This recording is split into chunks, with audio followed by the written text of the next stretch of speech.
Hi, my name's Dee. I'm the Spicy Librarian. This is my fan, and we're in the 7th circle of hell. Hi, I'm Katie, and I don't actually have anything to add to that, to be honest. No, it was all that. I'm so sorry. I took your job, and I just... It's so damn hot. It's so hot. I don't know when this is coming out, but we're filming it during the heat wave. And I am part human, part puddle. You have a fan, though. Just the one. You bitch. Oh, I got you something. I got you That was all the emotions! Yesterday was your birthday. You just called me a bitch and then gave me cake. If that's not What am I toxic meant to do that with? Like, Gaslighting 101 by Katie. That's how I run our toxic relationship. It was your birthday yesterday. Thank you so much. Everyone say happy birthday to Dee. Oh, thanks. I got you cake. Oh my gosh, it's... Make a wish. I will. Yay! Oh, never mind, she's still here. Thank you so much, guys. You're very sweet. That timing was impeccable. Yeah, thank you, Ray. Ray's like, I'm going to fuck her over so much. Ray was like, she just called her a bitch. Go, go, go. Take the cake, take the cake. Was that the Q word? Yeah. Bitch. Cake. Like, I want to call you a bitch, but I want to keep my job. Yeah, basically Yeah. sweeten up straight I get away. I get it. Yeah. Okay. We can't talk about what we're reading because we've just literally filmed another episode, which goes out before this, after this. After this. After. So we don't read. We've given up. No, that's not true. No. We've just not got anything new that you won't have already heard about. It's been at a the heat moment. wave. It's been your birthday. It's been my birthday. It's been heat wave. We are hot. What about a quick one for what you plan on reading? Oh, that's a good shout. So I was saying this before, there's lots on my must-read list. Mm-hmm. I'm desperate to do Liv Xander's next duology. Yep. Crown Me Yours, Crown Me Dead. Yep. What do I want to do? We've got next month's June's book club books, which are Branded by Saffron Kent, which is the dark romance one. A stage set for villains. A stage set for villains, which is our romantasy. Yeah. And then the other one is a Jennifer Hartman, and the name is Pieces of the Night. Pieces of You. Pieces night In the night. You in the night with pieces. Some pieces of something at night time. Nighttime with pieces. Jigsaws at night. Bedtime puzzles. I don't. Something under the moon. With Under the pieces. moon. With the... Ray, what's the name of next month's book, contemporary book club book? The Jennifer Hartman. Sorry? Thank you. Thank you. Pieces of the Night. Yes, not jigsaw related. I don't think... No spoilers, but I'm fairly sure it's not jigsaws. That would be a slow read. If it is, imagine if that's a plot twist at the end and we're like, oh shit, take it away. Jigsaw's just fucking everywhere. Yeah, that's all it is. Yeah. They're fucking on jigsaws. Oh, my brain did that thing. God, go on. Yeah, she finds pieces of jigsaw all around his house and then all of a sudden it's a picture of her from 5 years ago and write that story. Yeah, write you that. can I have like that one for free. Yeah. Yeah. There's going to be so many future writers that Jigsaw watch it just for this reason. Yeah. Yeah. In about 10 years' time, you'll be like, what are all these movies that are set around jigsaws? Yeah. Like, I've heard this I'll tell you about this podcast I used to listen to. Still listen to. Yeah. Because I'll still be here in 10 years. Not sure about Katie. We'll see. I'm going to look really fucking different. bitch. You know, like in the EastEnders episode. And they pretend it's the same person. And it's like, Yeah. Be like, hi, I'm Katie, just someone completely different. yeah. We should do that for a few episodes. See what people We'll say. have dark-haired Katie, Southeast Asian Katie. Katie who's just a dog with a hat on. And then I'll just come back and we'll never acknowledge it. Never acknowledge it. Just Don't going. mention. Yeah. Whatsoever. Just like, Yeah. okay.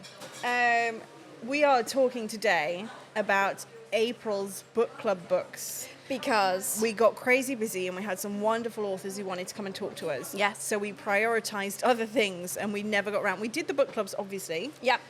but we never got around to actually doing an episode talking about it. Yeah. So as we're just at this time of filming, finishing off the book clubs for May, we've got to cast our minds back a whole month to the books we read for April. Yeah. So those books were, the contemporary book was 3 Nights in Stockholm by Elizabeth Hardy. The dark romance book club was Collateral Damage by Shassii. Yeah. And the romantasy was Poison Daughter by... Was it Matthews? No. I don't think it is. Sheila Masterson. If that was right, I'm... Is it? Is it? I don't know. Is it? God, you're good with names. Yes. Score! God, you're really good at that. Masterson. Oh no, I said Matheson. Masterson. Well, you might have a list. No one's going to say anything. I might develop a list for about a 5-minute period, then gone, never to be seen again. Yeah. Okay. No, apologies to Sheila because she's a sweetheart. She does follow us. She does. And she does interact with our posts on socials, and she's a wonderful, wonderful woman. She is. We can't give you a visual representation of any of those books because The Poison Daughter was successfully picked up for a traditional publishing deal, so we're currently waiting a re-release on that one, and we had it in when it was an indie copy. Yeah. Not saying it, but we spotted it first, guys. Just saying. Yeah. 3 Nights in Stockholm is a constant bestseller in store, and we currently just don't have any stock right now. And the other one, Collateral Damage, again, same thing. It's a big hit with our dark romance readers, and we just currently don't have any stock. So we can't give you any visual representations, but let's talk about the books. Now, I'm going to hand over to you to talk majoritarily about the Romantasy Book Club, because I have not had a chance to read this book yet. Yeah. Go. Oh, go right now. Yeah, no. When did you want to go? I thought we were doing it in order. So the Romantasy Book Club book, Poison Daughter, I was really excited to read this to begin with because I love the premise. It's a standalone, which is great. We love a standalone. The premise of it, I'm going to need to find her name. Bear with me 1 second. The main character. Because I read things and then can't remember what happened after. Okay, so quick premise. It's based on the FMC. Her name is Harlow. She comes from a family they all... Harlow. What Right. did you think I said? Arlo. Oh, no. Like the yogurt. There's a Harlow yogurt. There's an Arlo yogurt. It's already going so well. Continue. All the family, her family, have powers. Yeah. Hers is basically poison. She sort of cosplays at nighttime. No, doesn't really cosplay. That's not the right word. At nighttime, she goes out as a vigilante and kisses guys that like abuse their wives. Yes. We're just gonna eat cake at the same time. Yeah. Forget that this is a podcast sometimes. I just think that we're just having a chat. Yeah, we're just having a chat. For those of you who are not watching, we're tucking into the bitch cake. Oh, yeah. Is that what it's called now? Oh, I should have got a candle that just said bitch on it. I feel like that's a little bit closer to the wind. It shouldn't have been too much. So Harlow has a poison kiss. Yeah. She goes out one night. She gets told to kiss this man, to kill him, basically. She kisses him. Goes to, like, third base. She has a great time. Hang on. Can we have a segue into what the bases are? Google. I would say... I feel like you went to a private school and an all-girls school. Or you went to an all-girls school, so the bases might be very different for you. Yeah. I feel like the kind of school I went to, second base was your third child. Yeah. First base is kissing. First base is kissing. Second base is touching above the waist. Third base is stimulating below the waist. Oh, third base. Manual and oral. Third base is stimulating below the waist, manual and or oral. That's a big jump from second, no? Second is Well, just where would you want them to go after? cup and tits? boobs. Oh, yeah, I suppose it makes sense. Continue. And then fourth base is sexual intercourse. So there are only 4 bases, so it's not a big jump, it's a jump. It's a jump. Because it has to jump. Yeah. They didn't have sex, full-on sex, no. They got to third. That's like oral stimulation, Yeah. whatever. Yeah. She had a great time. Okay. Because she can't really do the whole touching, kissing thing normally because she's poisonous. Yeah. It's always awkward when post-orgasm you've got to hide a body. Pretty much. Yeah. Yeah. Brings that high down really fast, doesn't Really, it? really. Yeah. It's like the cleanup is extra. Yeah. Yeah. He doesn't die. So she's like, what the fuck? Why didn't he die? How is he immune to my poison? Runs back home. The next day, her father, who had married all of the children off for like political reasons, basically, is Cunt. saying, is Yeah. massively in this book, is saying you need to get married. And you're going to marry the son of this community that live outside of theirs. So theirs is all within like a wall. So this is like a walled community and another walled community. Okay. You're going to marry them basically so we can form an alliance. Guess who turns up in the room? Oh, it's He didn't die. less cleanup guy. He's there. Yeah. His name is Henry. Now, Oh, don't is get me it? wrong, Henry, we're a bit conflicted about Henry because he's a bit icky throughout the whole book. Yeah. And I will like litter in opinions from book club at the same time. So this was the one you weren't at because you were poorly. I was super sick. You My were body really went, sick. no more work. Yeah.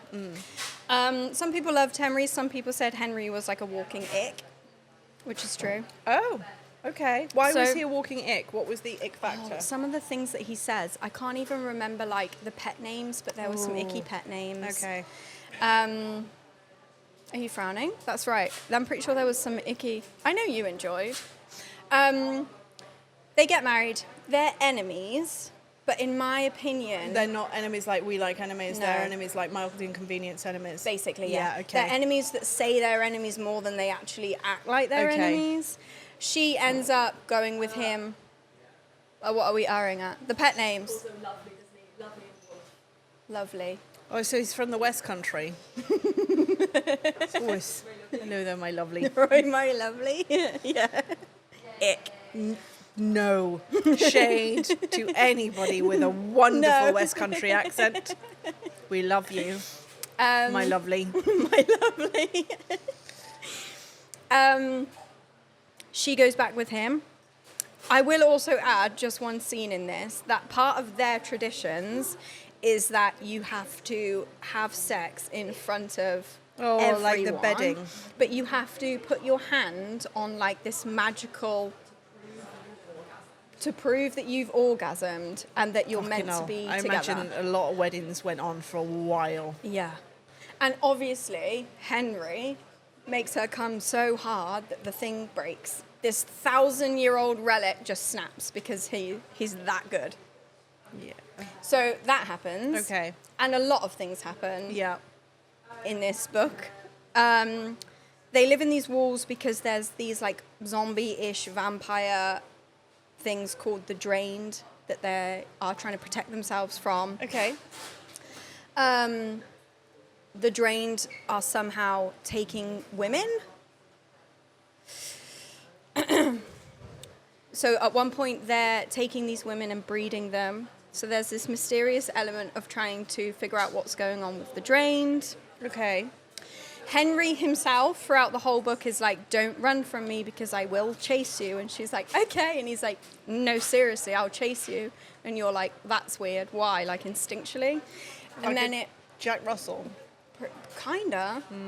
And then he ends up giving her this safe space in this. Can you tell I read this a month ago? It's Like, just all yeah, this coming is back. really It's really flat. hard work. Like, I just, It's also a really good. yeah. Do you know what? I feel like that's not coming across. I'm butchering this. I will say I enjoyed this book, right? Please read the summary on Google. This book got our highest ever book club collective score, Yeah. which when you consider how many people attended book club, which is always a maximum of 50, but we were pretty much sold out on that night. Yeah. That's quite an achievement because all you need is a couple of people who are like, nah, I'm not bothered. And it Yeah. might just be that it's not their trope, not their genre kind of Yeah. thing. And it brings the score right down. So to caveat the terrible job in which you're doing in selling I this am. book, let's just say that. Continue. Drained, Jack Russell.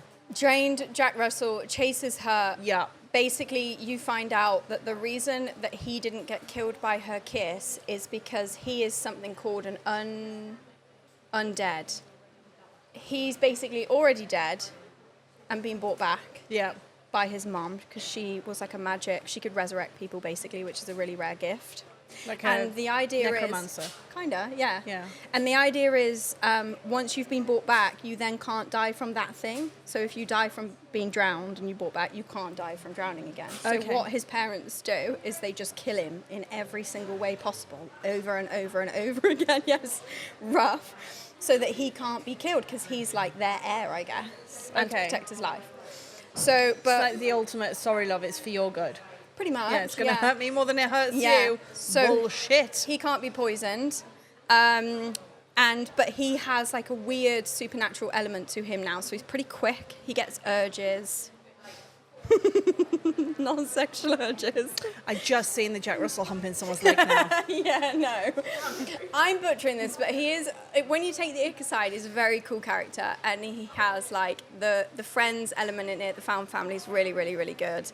And the sister, yeah. So, getting there. Honestly, a lot happens in this book. So she finds out that he's this undead at the same time that they're trying to figure out what's going on with these drained that are now breeding women. Okay. All of the time, Harlow's like, the reason that I got married, the reason that I went with him is because I want to take my sister, who's back home, and I want to run away with her.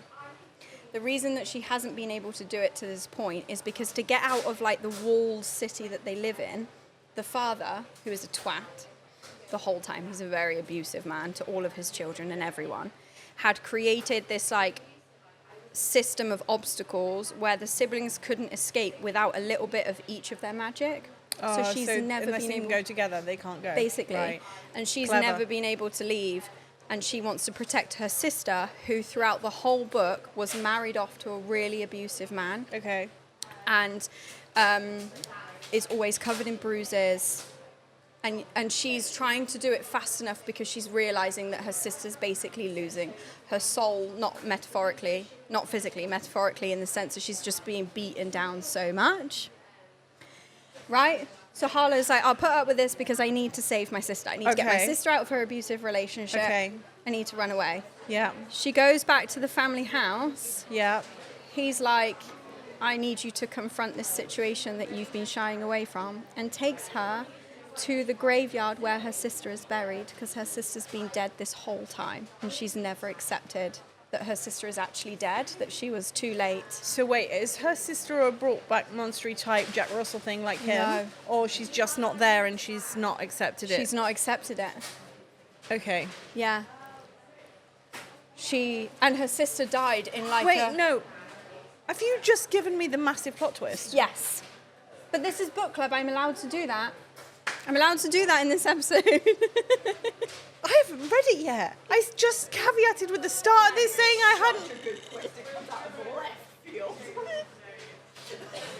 I'm allowed to do that in this episode. Apologies if you've not read it. Bleep that bit out. Apologies to Dee who can't bleep that bit out because I've just told you what happens. Yeah, I put it to you that you're the fucking bitch. Great twist. Like epic. What, that you're the bitch? I think we all saw it coming. Yeah. Nuts. And there's other twists. It's not. It's the big one. But There's other, not as... Yeah. Okay. I'll leave the rest. I know I'm not your mum, but that's your lying face. No, I swear. Stats on it. And I think the consensus with the book club is it was really, really good. A lot happens right at the end. And because she's trying to pack so much into a standalone, it would have been really cool if it led to a duology or... But this is the problem, and I feel for the author in this respect, is people are screaming for standalones. It's much easier to get a standalone published than it is to get someone to commit to a duology for a relatively unknown author. Yeah. Everyone wants a standalone, and then the reality is there's not many standalone romanticists because you for it to be a romantasy, you have to have a lot of world building. You have to have complex characters. You have to have multiple plot themes. Yeah. And how do you do that in one book without having slight pacing issues? Yeah. So I do feel for the author in that respect. Having not read the book, I've already got an argument for her.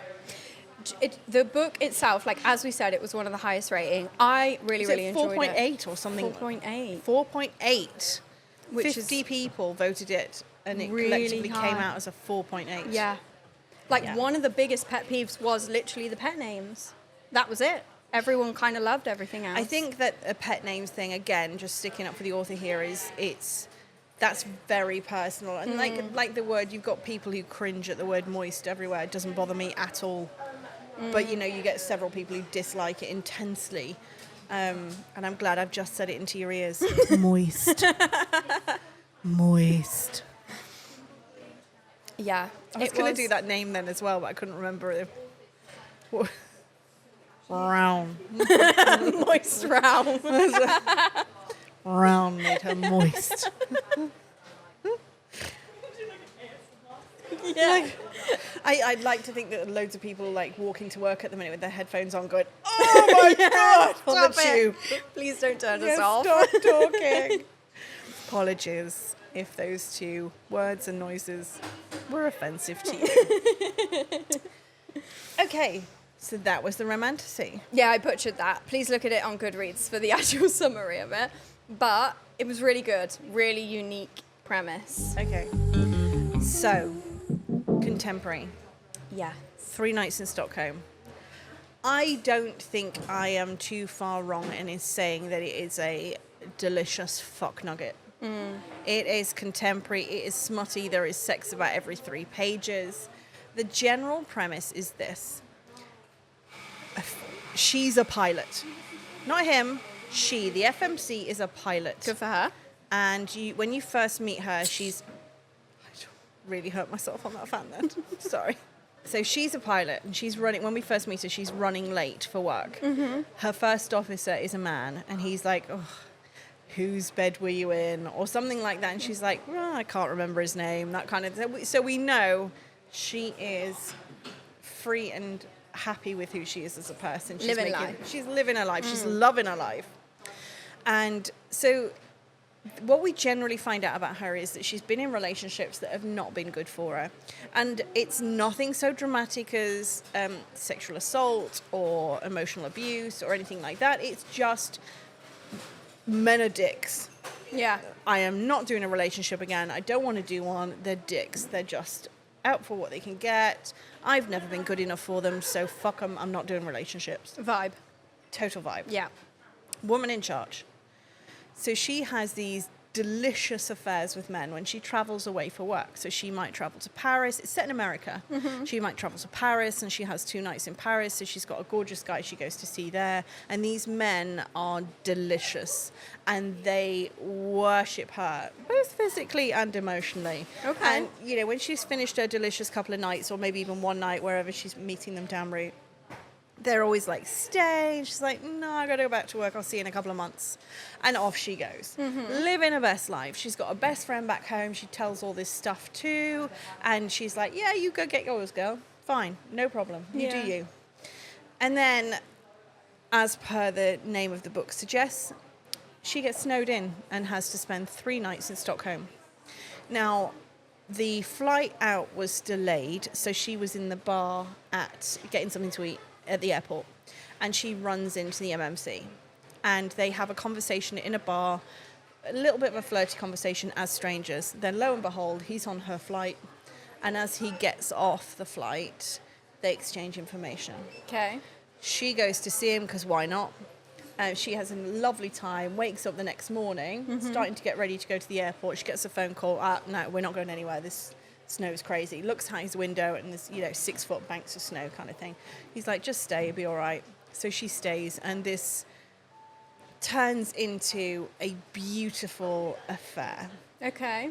It's, like I said, the sex is brilliant, and it's very well written. I read this book in one sitting. Okay. She then eventually leaves. And before she leaves, they're getting very attached to each other. And then she starts doing the whole, oh shit, I don't do relationships. Yeah, I want to run away. This is all a bit scary, and runs away. Mm-hmm. So she runs away, and, time passes. She goes back to see him. He's with someone else. Okay. She's like, shit. She goes back to a hotel, and she sleeps with another guy. Okay. To make herself feel better. She picks up a guy in the hotel bar. She has sex with him. She has an okay time. it's not as good as normal because she's thinking about the guy she's left behind. Mm-hmm. Then he turns up at her door. The guy's gone. I was going to say that would be awkward. She's just like, so she's so happy to see him. And she's obviously just had sex with another guy. Mm-hmm. She's like, I'm going to have a quick shower. She was double dipping. And this is where the book club went wild. And I was so surprised because there was a group, actually sat in our booth, there was a group of younger women who were like, that's disgraceful. She's not got no respect for herself. How can she do blah, blah, blah, this, that, and the other. And they were trashing the FMC. And the whole debate then became, hang on a minute, what do you think this book was written for? Yeah. And they were like, what do you mean? It's like, you think about the whole storyline of the book again, but put the FMC as an MMC. Yeah. And we all know guys, we've had friends at college or university or wherever. We know guys who act like this. Yeah. We know friends of our husbands, friends of our boyfriends or whatever that act like this, and it's just oh God, he's just a, womanizer, whatever. And it's just a eye roll, what a cad kind of situation. The moment it's written in literature that a woman has the same attitude, she's it's all of a sudden villainized for it. Yeah, villainized and disgusting behavior, etc. And so that was a very interesting talking point. I won't spoil the rest of the book. There's a few little spoilers there, but there's not like loads. Okay. It was a brilliant book, a complete fuck nugget, and I thought it brought up some really interesting points. Okay. She was in charge. She had a very masculine take on things, whereas the MMCs were written as a very kind of stereotypical feminine take on things. They were the ones that were yearning for the relationships. She was the one holding people at arm's length. And for that reason, I really enjoyed it. And that also got a very high rating. That got a 4.2. Okay. Yeah. I think there was a couple of people who were just like, oh, I can't. Yeah. I can't. It's just, and I get that. That's valid. Fuck nuggets are not for everybody. But if you can, I just think, for me, if you can suspend your belief enough to read a book about vampires and werewolves, then can you not read about a woman who's in charge of her own sexuality? Yeah. But then everyone's allowed a choice, right? Yeah, of course. Yeah. 4.2 is a really good rating. It is a very good rating, especially for an independently published book. Yeah. And then this is a funny thing, actually. For April, we did all independently published books. Yes. We did. Yeah. Yeah. So we need to talk about the Dark Romance Book Club book, which was Collateral Damage by Shassii. Yeah. Now, I am very cautious here. I do not want to do a spoiler, so we need to avoid doing spoilers. Yeah. Because it is all about the ending. And the ending is quite a visceral reaction from people. And I do not want to take that experience away from anybody watching this podcast who's going to pick it up in store who hasn't read it yet. And I will say, in the lead up to book club, I knew it was going to be really interesting because the people in the WhatsApp group who were talking about it found the ending to be heartbreaking. Yes.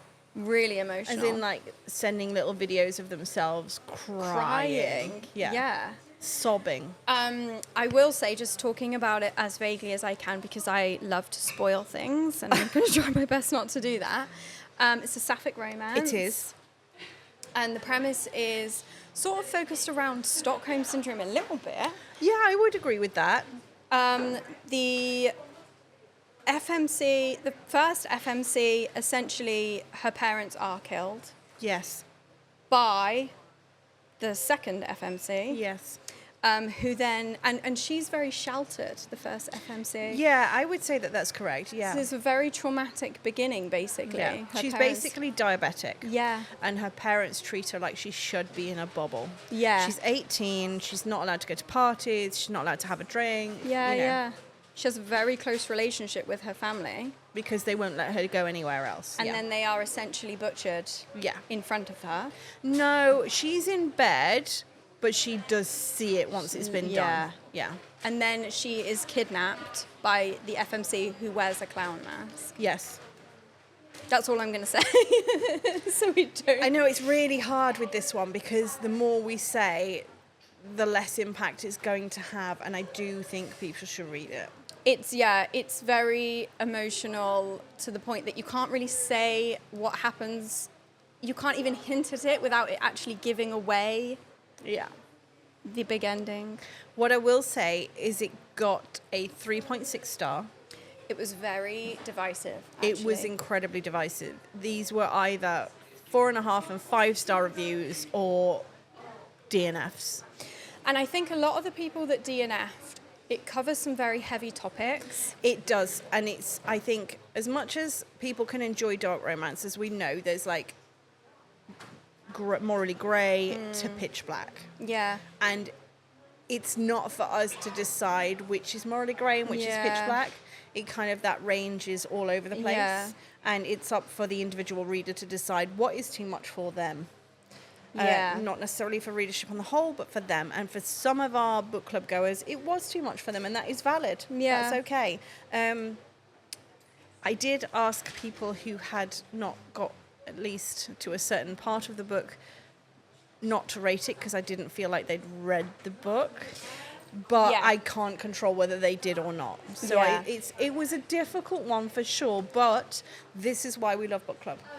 Yeah, and this has always been the point, is to introduce books to people that they wouldn't necessarily have come across before, that challenge some of the ideas that they have around books that they might like or dislike. Exactly. And it was one of those, it was the same when we did Under Your Scars, that if you DNF'd it before you got to the ending, can you give an accurate opinion? Probably not. But that always plays into the overall rating of the book. Yeah. Yeah. So it's always, I would say it's a 3.6 is not going to feel like a fair representation to most people who read the book, Yeah. whether they think that that's too high or vastly too low. Yeah. It was very, you loved it or you hated it. And it's interesting because it's one that sells out a lot. And Shassie's been in signing a couple of times. Yeah. And it always sells out. Yeah? Yeah. Yeah, she has a queue of people waiting for her Yeah. whenever she says she's going to visit. Yeah. And she does visit fairly often, yeah. Yeah, she does. And so it's crazy, but I'm glad we were able to showcase not only Collateral Damage, but Poison Daughter and 3 Nights in Stockholm to a whole host of readers, both that came to the book club in store Yeah. and followed with us on our Fable online. Yeah. And also from this podcast will now pick up a copy and give it a go. Yeah, absolutely. I'm so glad we can highlight these stories to people who would never have heard of these authors otherwise. Yeah, 100%. And the conversations, it's so good to listen to such divisive conversations. Yeah, And how animated our book club gets. absolutely. We're running around like crazy with the microphone. Yeah. I had to, on one of the days that I wasn't going to be around, I had to say to her, look, don't lose control of the mic when you make sure people give you the mic, because they will just talk forever and then they'll pass it to their friend. I'm like, can't lose control of the mic. It got... And she, every now and again, she'll turn to me and go, I lost control of the mic. I'm like, yes, Sonny, it's fine. There were points on the romantasy one where everyone was getting so animated with the book and it was a really good vibe. I had a lot of fun, but I was like, she won't let me do this again by myself if we don't calm it down. I was so poorly. Like, I'm not going to be allowed to come back. Yeah. No, it was good. And for those of you that enjoy and love listening to us rabbit on about books, specifically the recommendations, our May book club books were Starside for the Romantasy by Alex Astor. We had The Stopover by T.L. Swan for the contemporary. And we had The Auction by Sadie Kincaid for the dark romance. We have had 2 of those book clubs. Yep. The third one is tonight as we're filming. And the reviews for those will be up and online very soon. It's nice. We did like an indie focus, and then this month has been a traditional focus. Yeah, we chose The Stopover by T.L. Swan, not only because she was coming in store and we've met her, but because it's been picked up for a major TV series. Yeah. We chose Starside because it was very brand new out, and it was Alex Astor's first adult romantasy as opposed to a YA. Yeah. And then we chose The Auction. The Auction because, again, it was very brand new out. Yeah. Yeah. Okay. Yeah, very good. And we won't give you any spoilers right now, but if you want to hear... If you want to, I'm reeling still over the Poison Daughter situation. Really sorry. If you're in the same boat as me, just comment underneath. For fuck's sake, Katie. I'm so sorry. I'll be the first one to comment. Thank you so much again for spending some time with us. If you are having fun, if you do like chatting with us in your living room, in your earpods, wherever you are, please like, subscribe, give us 5 minutes of your time. Or a 5-star review. That's what we always mean. And tell everybody you know. And all that remains to be said is if you can't be good, be quiet. It's a library. Shh.